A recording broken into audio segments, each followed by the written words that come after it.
Well, today we're going to have another presentation. This is the Bennington Historical Society.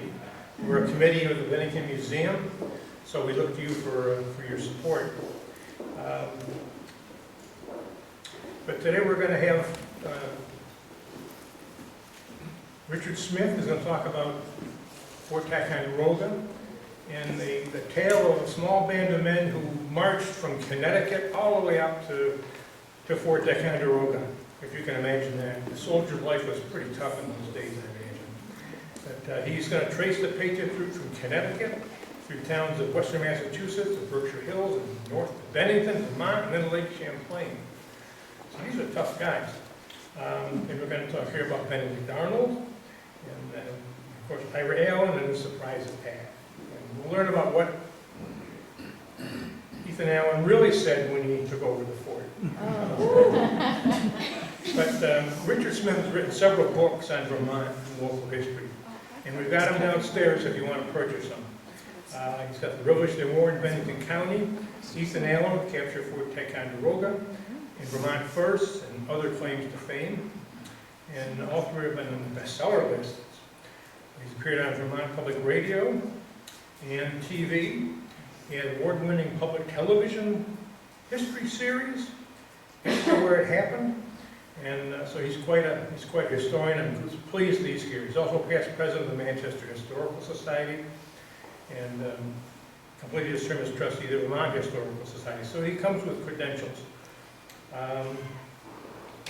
So here we are, and I'll give you Richard Smith.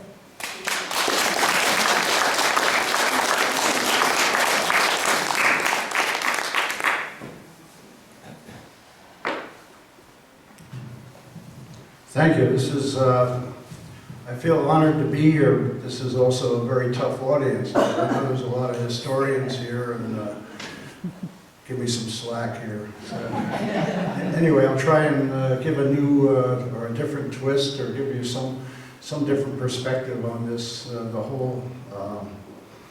whole expedition and the events that happened. But first, I want to give a little quick background. May seem old to you about the history of Vermont, but I think it's important. I'll just take a couple of seconds to. As you know, before 1740, New York was claiming their line was their eastern line was the Connecticut River, and that was all nice and everything for about 100 years. But then in the 1740s, the king lowered the line between the northern boundary of Massachusetts and Fort Dummer, went into New York territory. It was no longer in Massachusetts, but the king assigned New Hampshire to be responsible for it. Of course, Benning Wentworth jumped on that opportunity and claimed that not only will he take care of Fort Dummer, but he'll have all the right to grant land and everything all the way to 20 miles east of the Hudson River. And that's the green. Well, he culminated the 1740s with as all you know, is granting the first town in Vermont, Bennington, named it after himself, Benning Wentworth. In the 1950s, the first 5 years, he charted another about 10 towns. I only showed Pownell and Brattleboro and Westminster, but most of them were on the west side of the state of what became the state of Vermont. But in 1750, he stopped granting charters because the French and Indian War broke out. And as you know, the French then produced or built Fort Caroline, but the British moved up Lake George, captured Jeffrey Amherst, captured Fort Caroline, renamed it Fort Ticonderoga, and then moved up into Canada, captured Quebec and Montreal. But the top half of that area was all French and Indian influence. In the 1960s, the French and Indian War was over, so Benning Wentworth really went wild in 1761, 1762, 1763, another, I think it was over 100 towns, all cookie cutter. And I just put the towns that was on the west side, but all these were 1761, Dorset, Manchester, Sunderland, and so on. But then the king ruled in favor of New York and said the actual line will be or is to be, the Connecticut River. So Benning Wentworth stopped issuing charter towns. But New York kept going and started to issue all these other patents, as they call them, rather than land grants. And they were conflicting. Like Manchester was actually part of Princetown in New York. Well, this land dispute really culminated in 1769 with several trials, ejectment trials, to have all the Vermont settlers, or the settlers who had bought their land from New Hampshire, pay again to New York after this. Well, they started to resist. 1769, and the first couple of months of 1770, the settlers got organized, and they turned to this man, Ethan Allen. Now, as you know, there's no real image of Ethan Allen. Here he is, a dashing blonde, debonair guy. Here's the same image. His hair has changed to dark. This is dark. This is actually from the Fort Ticonderoga Museum bulletin. Here's another woodcut of Ethan Allen. They kind of accentuated his nose. I have no idea what his nose looked like. Oh my God. Here's another image. So take your pick. Take your pick. But Ethan Allen, as you know, in the early 70s, it started out as basically the Bennington mob, but it became the Green Mountain Boys. And that's a very good, this is up in Rutland. Surprisingly, here in Vermont, there aren't that many statues of Green Mountain Boys, not like in Boston where you see a lot in the towns of Minutemen. But that's the way it was. No uniform, long rifle, fowling rifles, muskets. Well, from 1770 to 1775, basically the Green Mountain Boys went up and down the west side of Vermont, primarily, and harassed all kinds of, all the New York settlers who were claiming their rights. They harassed, never killed anyone, but when you start to threaten to burn down their house, you come pretty close. But anyway, they became a very organized commando group. For a small group that could sneak up on houses and scare people and so on. Well, while that was going on, that was 5 years, way down there on the right in Boston, of course, you had the Boston Tea Party, you had the Intolerable Acts, you had the Stamp Act, and then finally the Boston Massacre and everything. While that was going on, Ethan Allen, who was the sole leader of the Green Mountain Boys, was more and more saying that his objection was not so much to New York's land, but the king's governor of New York, not just the governor of New York. So it was all being shifted towards the king. Well, as you know, 1775, Lexington, it all came to a head. Lexington and Concord, April 19th, 1775, the shot heard around the world. The revolution was on, and that's what, 6 days from now. Well,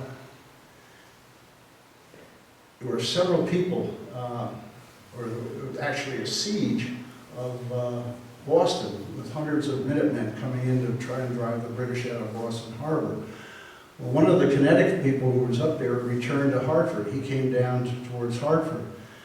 But just outside of Hartford, he crossed and met with a Connecticut militiaman who was going the other way to help the siege of Boston.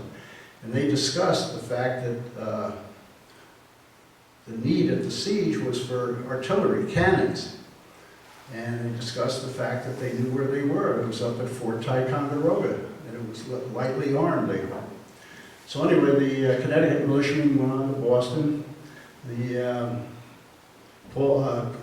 It's actually Samuel Holden Parsons went to the Connecticut leaders, not the legislature, but the leaders, and they supported going to up in the grants to get Ethan Allen to capture Fort Ticonderoga.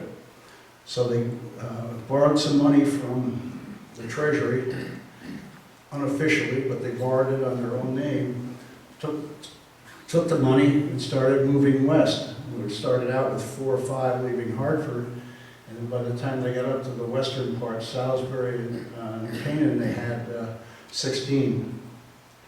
Now, the reason they stopped at Salisbury is because that's where Ethan Allen had a home. He was actually born in Litchfield, and that's his house. Litchfield's about 20 miles from Salisbury in northwest Connecticut, and that's the original house, and then on the right, it's still in existence today. And Ethan Allen was well established in Salisbury because that's where he lived in his 20s. He went there when I think he was 23 years old. But he was actually a part owner of a furnace. He sort of lost a lot of money and sold his shares, but that furnace went on to produce weapons for the Revolution. The next stop, they had 16 when they left Connecticut. The next stop was in Stockbridge, Mass. And there they stopped at the Red Lion Inn. I don't know if anyone's been down there, you're familiar with it? It's still there in existence. And this group, there was only 16, but to cover themselves, they acted like tradesmen. And one of the people who wrote the diary said he bought a jackknife there, just to make it look like they were hunters going north. The next stop was Pittsfield. And this is in the back, that's the Berkshire Museum. If you remember, the Berkshire Museum had that big controversy about 10 years ago with the Rockwell. I don't know, they were going to sell some original Rockwells and so on. But this is right in the middle of Pittsfield. And that plaque, it's right on Route 7, near the spot, Easton's Tavern. On May 1, Colonel James Easton and John Brown of Pittsfield and Captain Edward Mott. Captain Edward Mott was the head of the Connecticut delegation. He was impressed and planned the capture of Fort Ticonderoga, which on May 10th surrendered to the Continental Volunteers under Ethan Allen, Colonel Easton, second in command. Well, the big event here was I guess the Massachusetts two, whether it was Brown or Easton or both of them, convinced the Connecticut group that, look, these people up in Vermont are poor, they'll never be able to recruit enough Green Mountain Boys and so on to capture a massive Fort Ticonderoga. Let us help. So they got about 40 or 50 of their own militia, the Massachusetts militia. So the next stop was Bennington. And remember now you had 16 Connecticut, 40 or 50 Massachusetts militia. So about 50 of them arrived here in Bennington. Of course, I'm speaking to the, this is your home here, the McCullough Mausoleum, and of course that plaque says a few feet from here is where Ethan Allen lived when he was a resident in 1769 and 1775. But across the street, there's another view of it. His house eventually became a tin shop. Of course, the two buildings in the back were not there in 1775. But across the street, this is where the Green Mountain Boys ate and drank and politicized and so on. Now it's just a statue. I don't know what the original size of the Catamount Tavern was, but this is 100 years later. Of course, it burned down. There's some artifacts out here. And there, of course, is the statue. But here are the Green Mountain Boys in council. And Ethan Allen makes this great statement when I heard about all the revolution and the British, and he's electrified to help capture Fort Ticonderoga. And the first thing he did, or one of the things, he sent out Green Mountain Boys to guard the roads, so no people from the fort could come and find out that there was a Lexington and Concord, or vice versa, have people go in there and warn them that there was a group coming. But I never figured out why these hats, whoever this artist was, where he came up with these hats. But they're in council, and there they elected, it was just a small group, but they elected Ethan Allen as commander. Okay, so now and you imagine their task. They said, can we really capture Fort Ticonderoga? I mean, this is a restored fort. It was in disrepair and so on, but basically it was a massive fort. And even if it was in disrepair, they still had high walls and so on you could shoot down with. And these are the cannon that they were going to capture. Now, I love this drawing. This is Herbert Stoops, I think it was his name. It was part of an ad in 1947 that National Life put out. They had a whole series on old Vermont. You can get the whole story, but it really says a lot. As they're going north from Bennington to recruit, there's a Green Mountain Boy going by. He's got his long Fowler gun, there's no bayonet. He's got buckskin, and he's just saying, "Allen needs you a tie." That's all he had to say. Because remember, it was Allen that had defended these settlers' rights for 5 years against New York claims. And there's the farmer put down his axe. I think that's an axe. And he's listening intently, and then he would just go on. But he did that all the way up from Bennington, all the way up. The next stop was Shaftesbury. This is the Volusia Tavern. It's right on 7A. It's about 50 yards south of the church and the cemetery there in the center of Shaftesbury. It's on the left side. But that's David Galusha's Tavern. The interesting with this is that one of the logs of the journal, one of the people said, left the Catamount Tavern at 9 a.m., arrived at Galusha Tavern at 10:30, and the Galusha Tavern's about 6 miles from the Catamount Tavern, right here. So they were going about 3.5 to 4 miles an hour. So that was a pretty fast clip. Of course, they didn't have any artillery wagons to carry. Most of them were walking, but there were some with horses, but it was a pretty fast clip.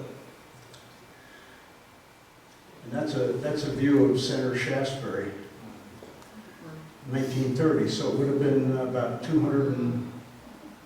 150 years earlier. That's what it looked like in 1930. Imagine what it looked like 150 years earlier. And this, you can see, this already has some worn tire tracks. So it was not an easy road. It's not like today. Next stop was Arlington. This is the Hawley Crowford House. This was very interesting because this is on Route 313, right opposite the Arlington Inn. You go about a mile. It still exists. This is the oldest house standing in Vermont. I mean, in Arlington. The interesting thing is, one of the people on the group from Connecticut borrowed a gun at the tavern. And if you can imagine going to capture Fort Ticonderoga and asked to borrow a gun, which took guts. But the other guy lending it says, "Oh yeah, just be sure to bring it back."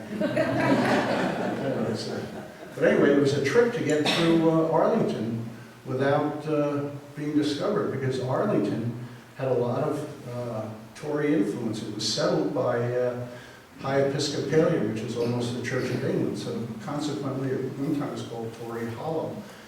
And they were really afraid that somebody would get on their horse and say, "Why are all these people going north when all the action is in Boston, in that direction?" But they were able to get through. And you can still see the Tory influence in Arlington. And even running of the Tories. So, I mean, there was respect. They're the enemy, but there was respect. Next stop was Manchester, Vermont. This is Dellwood Cemetery. This is right next to if you've been to Manchester, the entrance to Hildene. It's about 100 yards south of the Equinox Hotel, Manchester Village on the right. He recruited the single largest immediate family with him at Fort Ticonderoga, and that was the John Roberts family, a father and 5 sons. One of the sons is to the left, Christopher, and that's John Roberts to the right. Ethan Allen had more family. He had 4 brothers, but he had 2 cousins, so he actually had 6 in the family. But the largest immediate family was here in Manchester. In Manchester, when you go up to the Equinox, Route 30, they were going to take Route 30 now. 7 goes down in where it picks up 30 now into the village, but actually the original road was Manchester West Road. It goes straight ahead. Manchester West Road combined with Dorset West Road, because of the Route 30 next to the quarry and everything hadn't been built at the time. And this is a field of the Ethan Allen where a lot of the Green Mountain Boys camped out. That's Marble Mountain, and the marble quarries at the base of that. And this is the monument, which says, is actually the place that about 5 months later, that there was a convention there, the Dorset Conventions, and they voted Seth Warner, not Ethan Allen, to head the Green Mountain Regiment in the Revolution. I put this picture in because Jonah always told me that pictures are more interesting with people in them. I chose this because that's my daughter. So the whole objective of this group was to rendezvous in Castleton. Now in Castleton, a lot of major events happened. They formed a very formal committee of war because they had more people there. It was about 170 people that finally come into Castleton. The committee of war elected Edward Mott, Connecticut, Ethan as chairman. Field commander was Ethan Allen.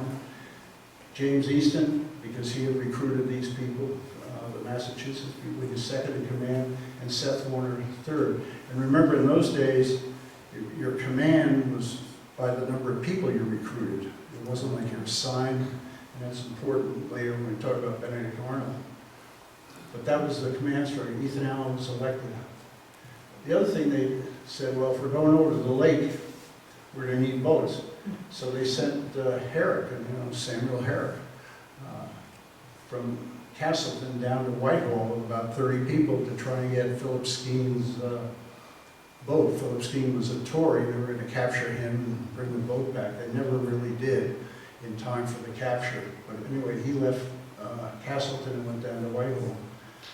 Here's a picture of Whitehall, and you can see, this is 1770. You can see the masts up here. This is at the bottom of Lake Champlain. And Skeen's house actually is up in here. Next thing they did is, as a backup, they sent, they wanted to get boats to Panton, so they sent Asa Douglas to Panton, take your pick. Asa Douglas was from Massachusetts. And Asa Douglas is somewhat famous here in Vermont because it was his great-grandson. It was Stephen A. Douglas, who was born in Brandon, who was Lincoln Douglas the Bates. So his grandfather was here. Now it's quite a distance up there. And the other disadvantage, if he had made it all the way to Panton, is Lake Champlain actually flows north. So they would have had to bring the boats down against the current of Lake Champlain. But actually they ended up in a place, Bridport, which is right here, just opposite Ticonderoga, and they found some boats. They needed more Green Mountain Boys. So Ethan Allen went to Samuel Beach, and he was a blacksmith. And Samuel Beach started out this great run. There's a plaque up in Whiting, I'll show you, that says he was the Paul Revere of Vermont. It was a little exaggeration, but Paul Revere. He went to Rutland, Pittsburgh, Brandon, Leicester, Middlebury, Cornwall, Whiting, and then from Whiting over to Sharon to Hans Cove. When he was recruiting, he was saying meet at Hans Cove. He didn't have to go all the way down to Castleton. And here's where he's buried. This is the Whiting Church, really a pretty town. And this is the plaque. That's the minister.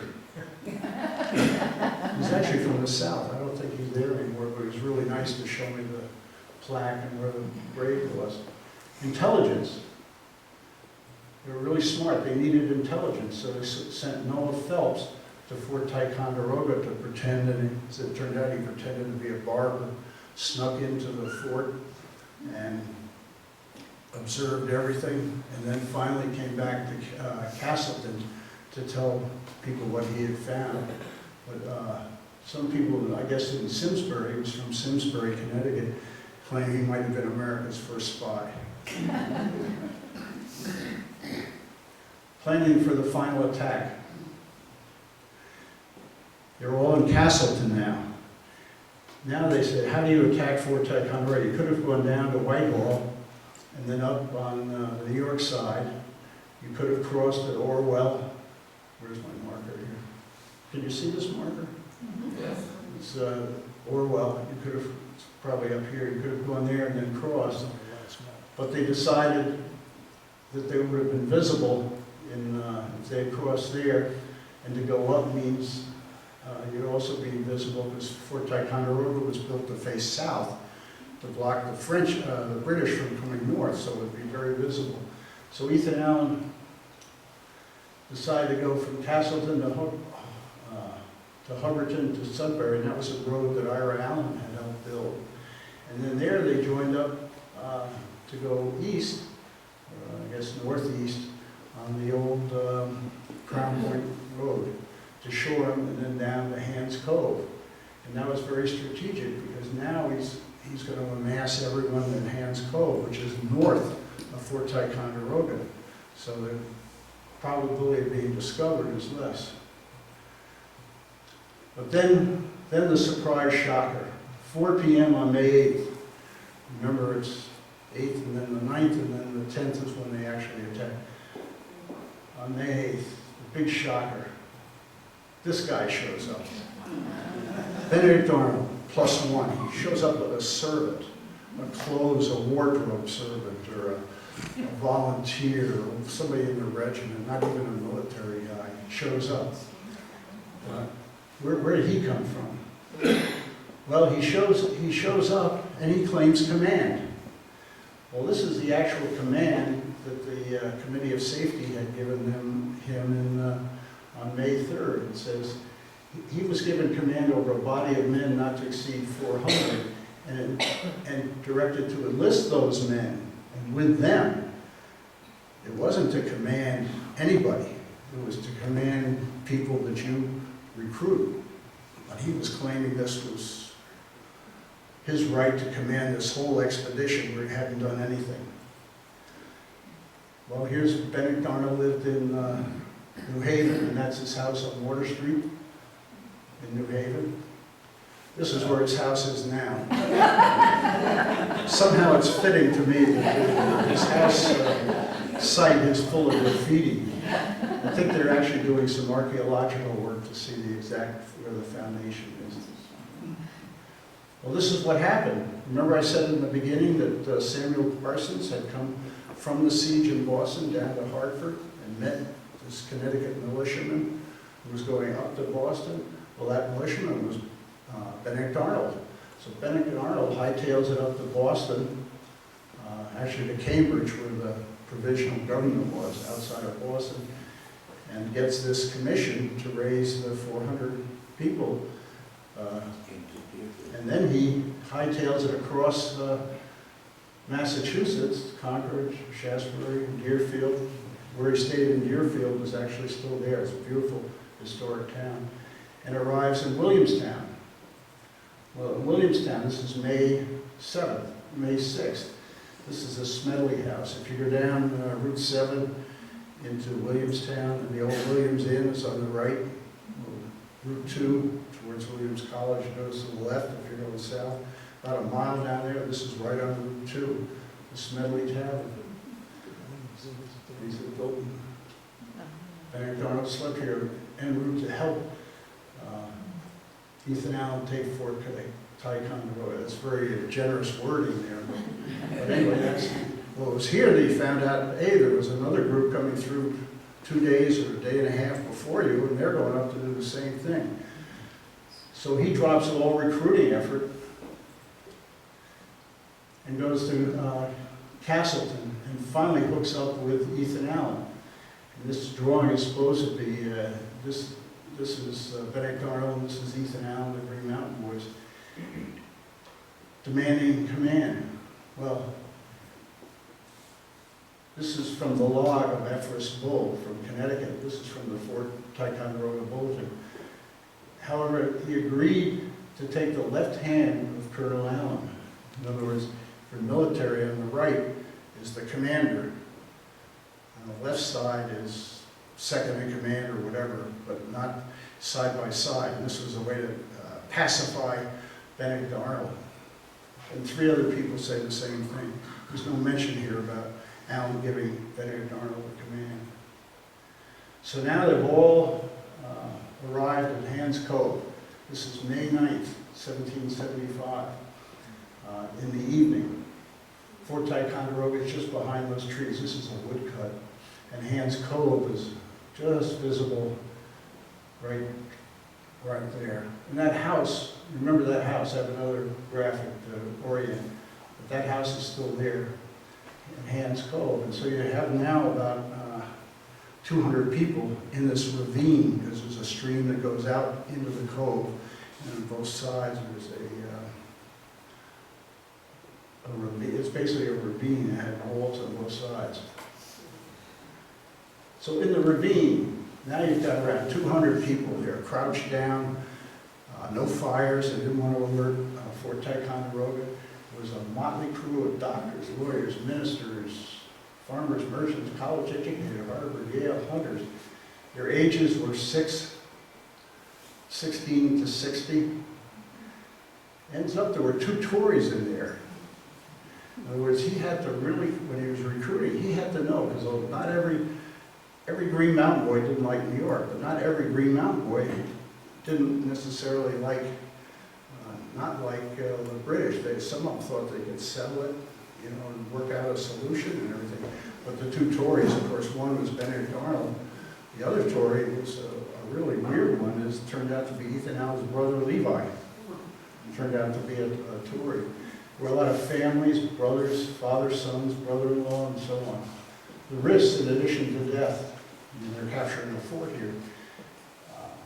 Ethan Allen had another risk, because they had a bounty on him.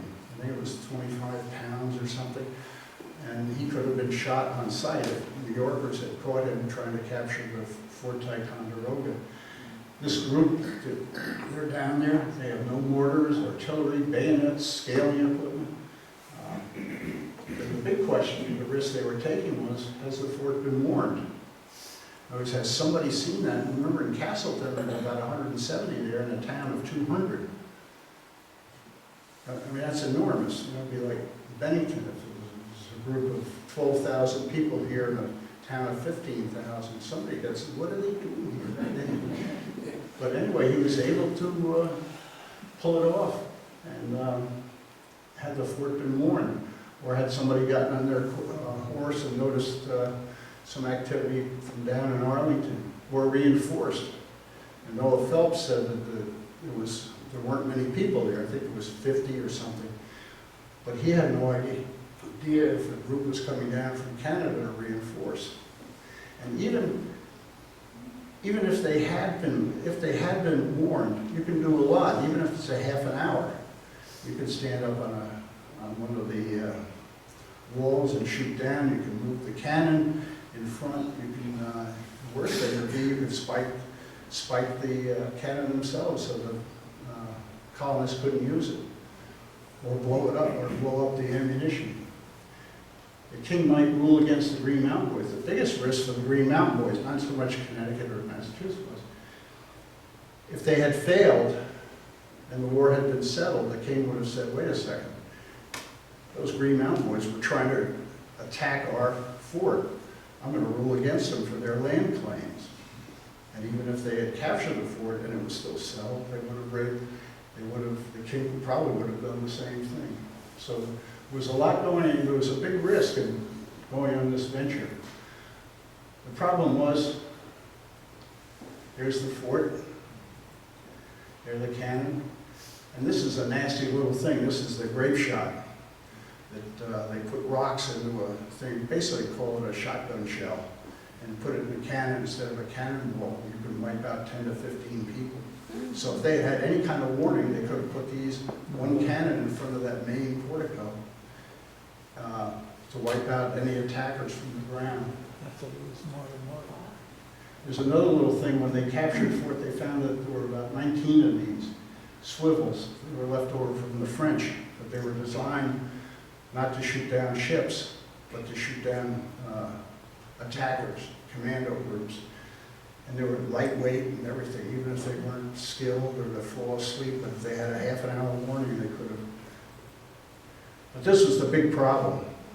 Herrick hadn't come back from Skanesboro, from Whitehall, but luckily Asa Douglas had found a couple of boats up around Bridgeport and brought one down, so they had at least one boat. So they loaded the boat at Hans Cove, and this white little thing up here, that's where that house is. So it's just a different perspective, but you can see the stream and the ravine here. Well, they had one boat that came down, and I have no idea if that's the actual route. There's no record of it, but I assume they would hug the side of the coast there to avoid being discovered. It was also easier because the Lake Champlain flows north, and then down onto land at Willow Point. Here's Fort Ticonderoga. And that's about a mile from Hans Cove to Willow Point. If you take the Fort Ticonderoga ferry, you can see on the right is Hans Cove, and on the left is Willow Point. So they land at Willow Point, they sent it back to get more, and they had another boat. So they were able to get a total of 83 on the Willow Point. But that was it, because they said, you know, it was 3 o'clock in the morning, or 4, whatever, early morning, and they didn't have time to go and get more people, and they lose their secrecy. So Ethan Allen decided to go ahead and capture Fort Ticonderoga. Here's another perspective. You can see how Fort Ticonderoga is on the south side of that land jutting here, and how you can come from the north and sneak along here, because again, the fort was built not to protect against somebody attacking from the north. There's Hans Cove to Willows Point. Now the hope was, the plan was to come around the fort, go in Ethan Allen Gate, and then go in the main entrance to the fort. That's what they did. They came down. This map is from 1758. From the French and Indian War. Come down, snuck around the side, snuck through the gate, and then the West Barracks, and went to the West Barracks here. Here's another view of the gate from the outside. Here's another view of that gate looking south on Lake Champlain. Now, there used to be a sign there, Ethan Allen Gate, May 10th, but Fort Ticonderoga took it down many, many years ago. I guess they thought because the fort was in such disarray that maybe it wasn't a gate, maybe it was more of an opening. But anyway, they don't have that sign there anymore. But they had the postcard. So they came in, they knocked down the one guard, the sentry. I hope this works. And they went through the main portico. Come into the fort, he had knocked down a sentry. He came in here with his 83 Green Mountain boys and a few people from Connecticut and Massachusetts into the main courtyard. It was here then, he didn't know where the commander was. But then he was told that the commander was up in the second floor, the door, the far door on the left. He knocks on the door, and the British soldier says, under whose authority do you capture Fort Ticonderoga? And he says, Ethan Allen says, many years later, in the name of the great Jehovah and the Continental Congress. Now, some people say he said, come out, you damn rat. That's how it was. It was all over in about 10 minutes. By the time he entered the fort,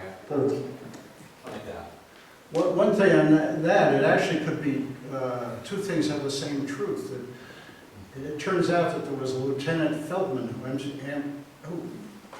answered the door. But he could have said, come out of there, you damn rat, And then Feldman comes out. Then he realized it wasn't the commander. So then De La Place, Captain De La Place, came out, and it was him that said, under whose authority. So he could have actually had both statements on that. And here's Ethan Allen's stairway in the West Barracks.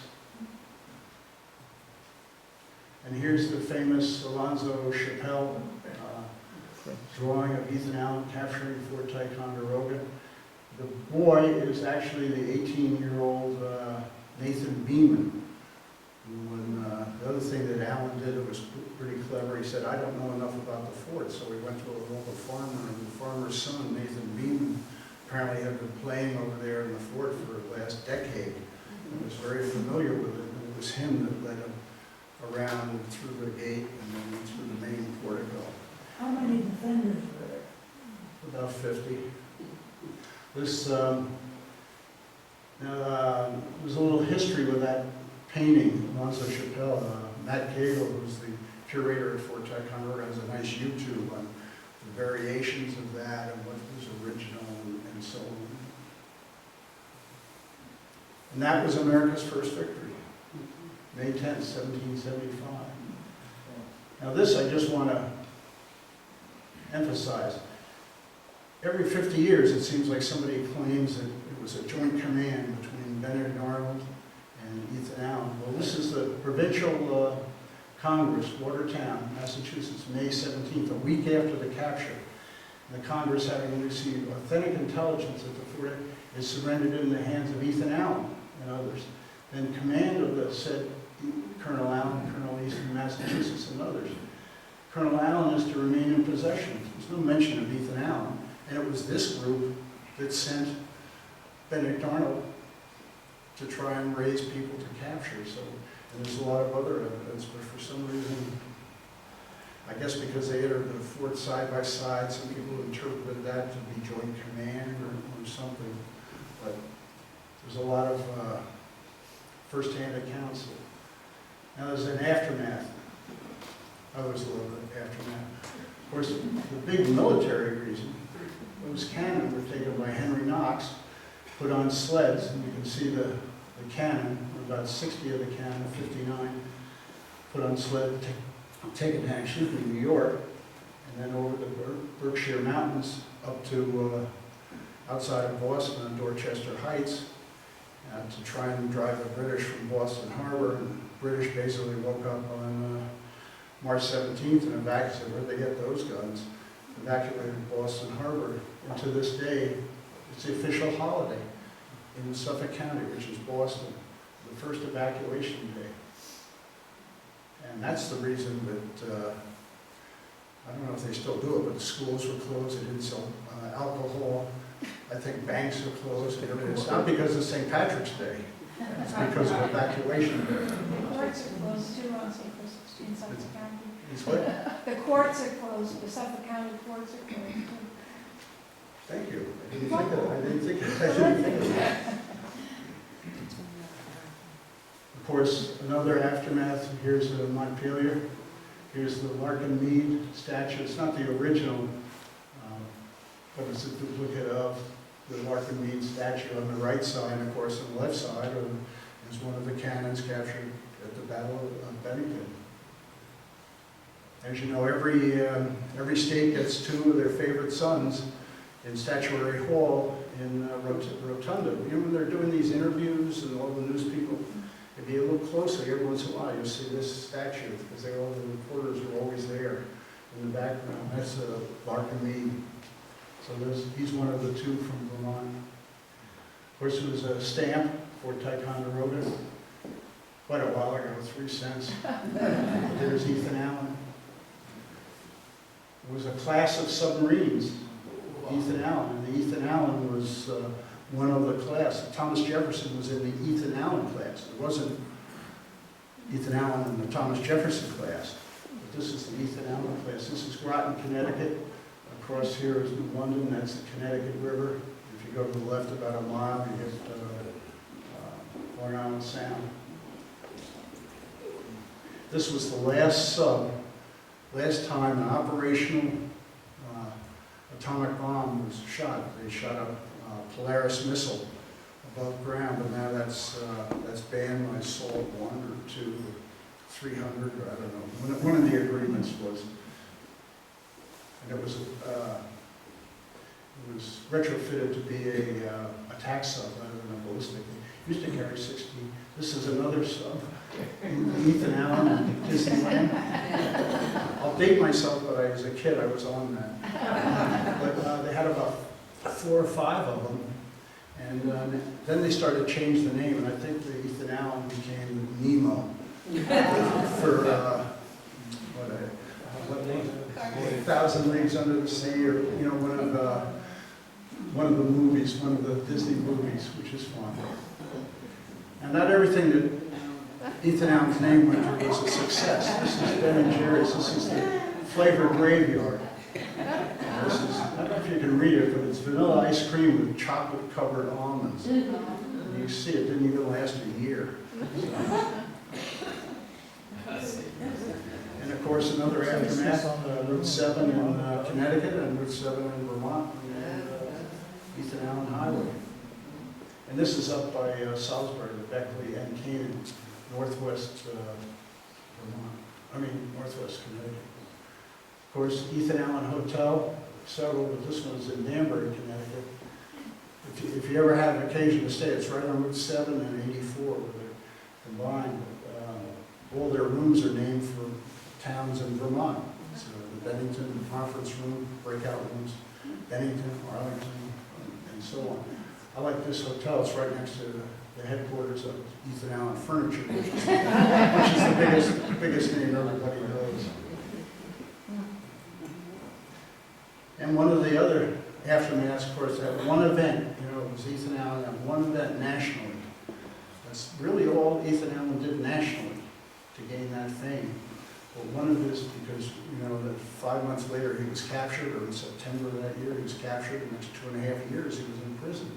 So the war basically moved to the south. So it was just this one event that put Ethan Allen on the national map. And he brought with him the Green Mountain Boys, and there's the Air National Guard. There are 5 happy Green Mountain Boys. If you go to Burlington Airport, they still have the Green Mountain Boys up there. And here's the Vermont Air National Guard. I think these are F-16s flying over Fort Ticonderoga. Today it would be the F-35s, the squadron. I think there's 4 of them. But that's what gave the fame to Ethan Allen. Thank you.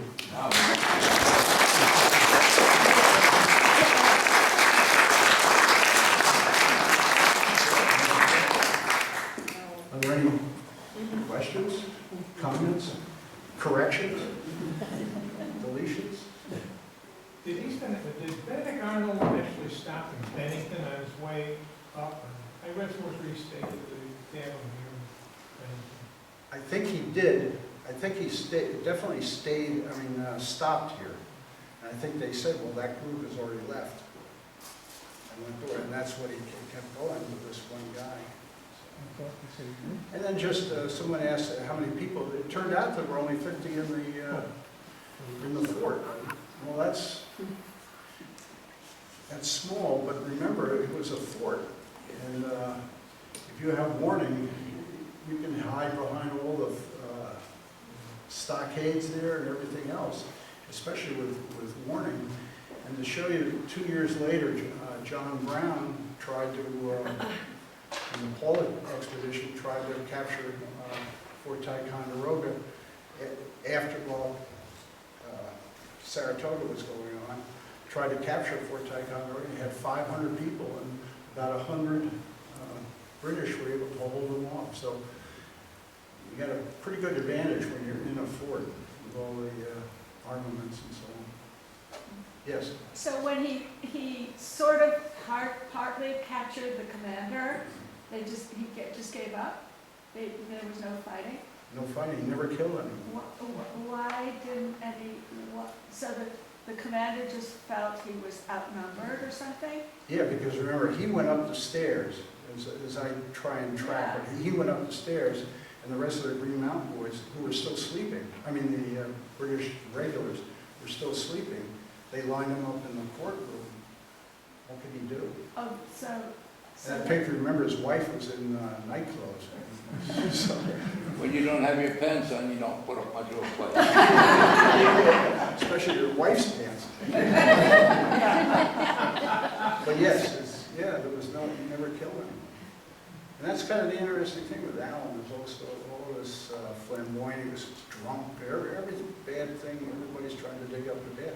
But he held off New York for 5 years without killing anyone, and he captured Fort Ticonderoga without killing anyone.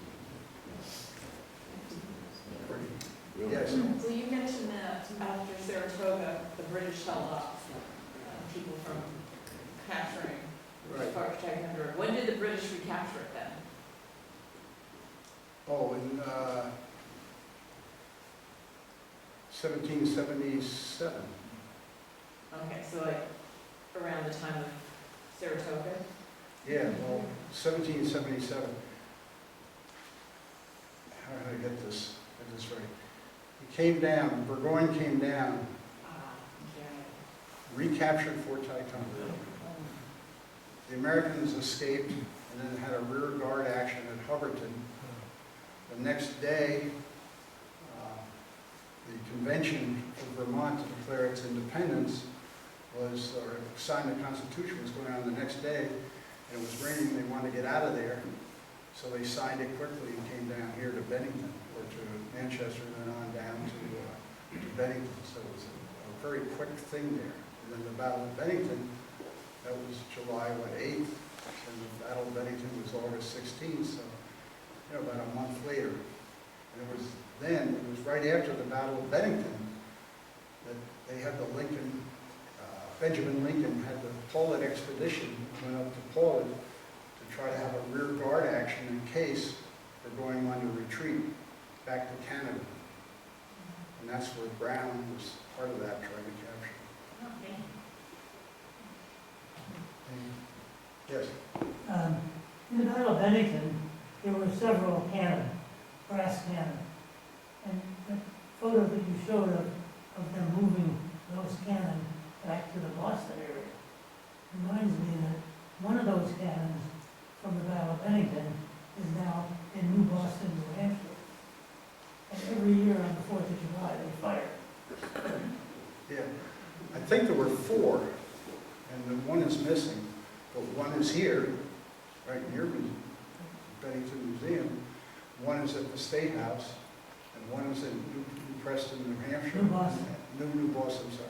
And the rest of the other one was just lost. I think they call that the Molly Stark cannon. They used to bring it over here, I think, to and fire it by the monument on Battle Day. But they don't anything. Yes? What route did they take the cannons east? What route did they, was it President Route 9? Oh, it's along southern New Hampshire. It was, I think it's Route 20 now. I think it goes through, Stockbridge and 22. Great Barrington. Oh, that Westfield, one. Massachusetts. Yeah, We went to Knox went through Westfield, like grew up there. yeah. And then, a little funny story. It was 1976. I was going along, and there were some reenactors with this oxen going along, about 5 oxen, and this thing they were dragging. Some of these, about 6 or 7 reenactors with women and men, and they were having a grand old time. I've never seen so many drunk reenactors, and then I figured out days later they were reenacting Henry Knox's, and there's actually a route now. You can do it with, the internet. You can actually follow that route. They've marked it pretty closely to the whole route. Yes? What did the British Army do after this? Did they ever have an investigation and court-martial a commander? Yes. After this? Yeah, did they court-martial? Not that I know of. I know that they were taken down to Connecticut, the prisoners to Connecticut and some to Rhode Island. I know after the Battle of Bennington, Burgoyne was famous, they call it Inquisition or something. A review of his decisions, as they call it. But I don't think De La Pace was ever formally charged, Didn't drum him out of the regiment or anything? as far as I know. Yes? In the beginning, you showed a picture of Ethan Allen's place in Connecticut, and you said he had a furnace. Yes, Is that right? yes, Was that a blast furnace? yes. It actually became a blast furnace. Because it was actually iron ore deposits, of all things in that northwest Connecticut. And southern West Vermont. Yeah. Well, thank you very much.